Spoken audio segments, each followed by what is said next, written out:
दोस्तों कैसे हैं आप सभी। आशा करते हैं कि आप सभी बहुत अच्छे और स्वस्थ होंगे। दोस्तों आपने कभी सोचा है कि हमें कभी किसी की मदद करनी चाहिए?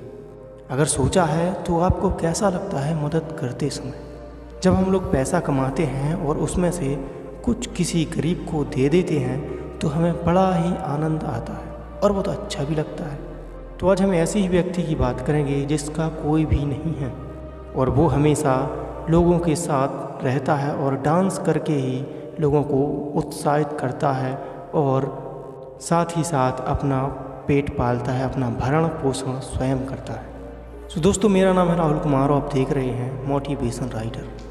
चलिए बढ़ते हैं आज की उस वीडियो के ऊपर और जब मैंने उसे देखा तो मुझे कैसा लगा। दोस्तों मैं बाज़ार से लौट रहा था और अचानक वो मुझे रास्ते में दिख गया।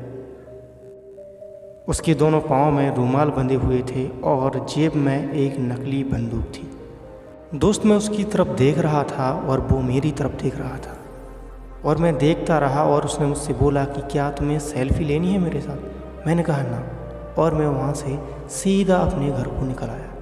और अचानक रास्ते में फिर वो मुझे मिल गया और बोला कि भाई मुझे थोड़ा दूर छोड़ सकते हो? मैंने बोला हाँ भाई, आप गाड़ी पर बैठो और मैं आपको आपकी मंजिल तक ज़रूर छोड़ दूँगा। बट मैं उसे देख रहा था कि यार ऐसा ना कि कोई चोर या बदमाश हो। और मैं उससे पूछने लगा कि भाई तुम कहाँ के हो? उसने बोला भाई मैं महाराष्ट्र का रहने वाला हूँ। मैंने उससे पूछा कि भाई आप महाराष्ट्र के रहने वाले हो और आप यहाँ क्या कर रहे हो? उसने बोला कि भाई मैं डांस करता हूँ। मैं बोला अच्छा डांस करते हो? वो बोला हाँ भाई मैं डांस करता हूँ। बट यार मैंने उससे कारण पूछा कि आप वहाँ से यहाँ इतनी दूर 300-400 किलोमीटर दूर आप यहाँ क्यों आए हो? तो उसने बोला कि भाई मेरा कोई नहीं है। मैंने उससे बोला आपका कोई तो होना चाहिए, कोई तो होगा। बोला नहीं भाई मेरा कोई नहीं है। मैंने बोला माता पिता? बोला हाँ माता पिता थे। आज से 22 साल पहले मेरे माता पिता मुझे यहाँ पर छोड़ गए थे और वो छोड़कर मुझे चले गए थे और अचानक कुछ लोगों ने मुझे देखा और उन्होंने मुझे अनाथ आश्रम में डाल दिया और आज 22 साल बाद अनाथ आश्रम वालों ने मुझे छोड़ दिया कि अब तुम अपने हाथ पांव पर खड़े हो चुके हो और अब जाओ। सो दोस्त मैं वहाँ से यहाँ चला आया और मैं डांस करता हूँ और हमारी कुछ बातें हुई और मैंने उसे उसकी मंजिल तक छोड़ दिया और मैं अपने घर चला आया।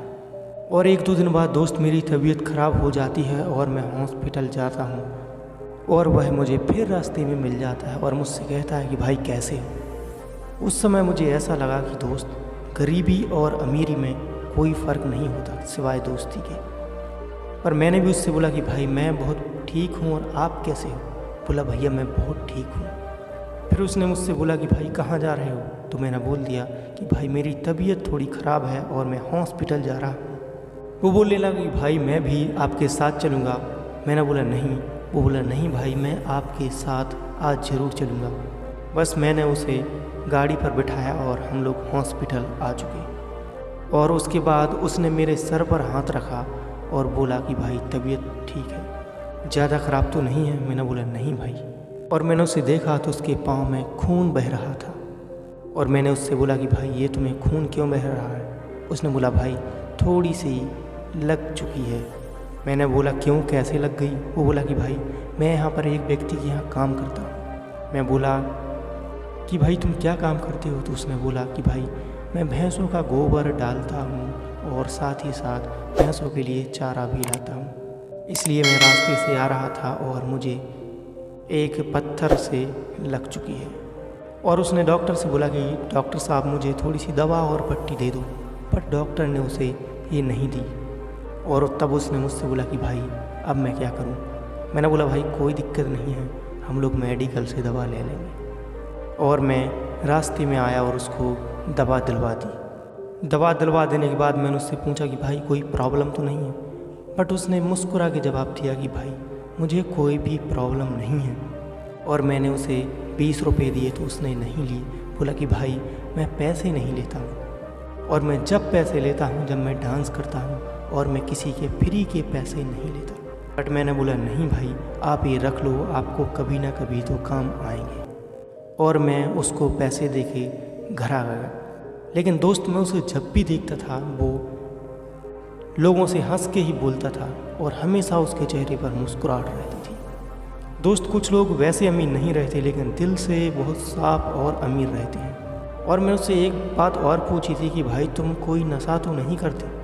तो उसने साफ मना किया कि भाई मैं नशा करता हूँ तो सिर्फ डांस का। और दोस्त आप लोगों से भी एक रिक्वेस्ट है कि यह व्यक्ति अगर आपको कहीं मिले तो प्लीज़ इसकी सहायता कर दीजिए, क्योंकि ये आपसे पैसे तो नहीं मांगेगा लेकिन ये लोगों से एक ही बात बोलता है कि भाई मुझे एक डांसर बनना है और मुझे सोशल मीडिया पर वायरल करवा दो। सो दोस्तों हमें अगर हिम्मत हार रहे हैं हम लोग तो हमें इस पंकज से जीतनी चाहिए। तो दोस्तों कैसी लगी आपको ये हकीकत भरी कहानी? अगर कहानी थोड़ी सी भी अच्छी लगी हो, और ये कोई बनावटी कहानी नहीं, ये बिल्कुल हकीकत है।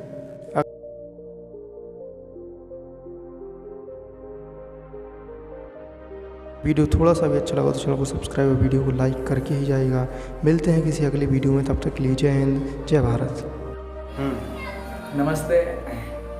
मैं सभी अपने भाई और बहनियों को मैं आपको नमस्ते बोलना चाहता हूँ। और मैं एक डांसर हूँ।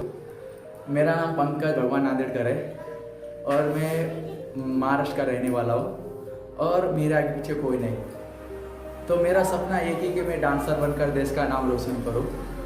और मैं डांस बहुत अच्छा कर लेता हूँ और मेरे मन में लगता है कि मुझे भी कोई फेमस किया जाए या फिर मुझे कोई भी लाइक किया जाए या मेरा कोई अगर डांस देखते हैं कोई, या मेरे भाई या भैया को भी, बड़े भाई दादा चाची हो, वो भी अगर मेरे जो डांस देखेगा प्लीज़ इसको लाइक करें और मेरा डांस को आगे बढ़ाएं। आज अपने देशों में बहुत कलाकार है, बहुत सारे कलाकार हैं अपने देशों में बहुत। और अपने जो देश में कलाकार है ये खुद लोग अपने भगवान की प्रार्थना करते हैं कि भगवान मेरा सपना पूरा हो जाए। वैसा ही मैं भी भगवान को यही कहना चाहता हूँ हमेशा।